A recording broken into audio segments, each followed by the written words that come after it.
What the basic plot of Amelie follows a young introverted woman in France of the movie's namesake, whom, after discovering how it feels to help people in a meaningful way, decides that her calling is in aiding those around her in the social equivalent of a Rube Goldberg machine. Along the way, she interacts with a fairly large cast of returning characters, and falls in love with a man named Nino, who collects rejected photo booth pictures. Were this a typical movie experience, the film's plot would sound interesting, if not too outlandish, and making this film feel unmemorable. However, it's the way that the film presents this story and its characters that creates this almost indescribable human feeling to it, which makes it a truly great film. One of the first things that stands out to me throughout this film is the camera movement.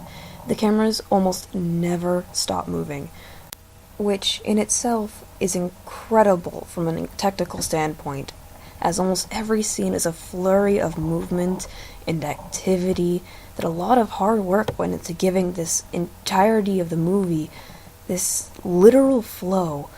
The speed of the camera tends to match up with the atmosphere of the film very well as well. When something is exciting or wonderful or magical, everything moves at a fast clip alongside our characters. When a scene is moody or tense or awkward, everything slows down and drags it out, while it still keeps that feeling of constant movement, because even when it feels as though everything is that sort of stopped moment in time that lasts for an eternity for our characters, the world still goes on around them. The few times that the camera does stop, most notably during the confrontation scene between Nino and Amelie, it puts the audience off balance and adds gravity to the moment, really making the viewer feel as though something truly important is happening at this moment. If there's one thing that could be considered an unexpected yet pleasant surprise in this movie, would have to be the elements of magical realism that the film employs. The magical realism in the special effects for the film, where in most cases would take away from the human aspect, actually accentuate it.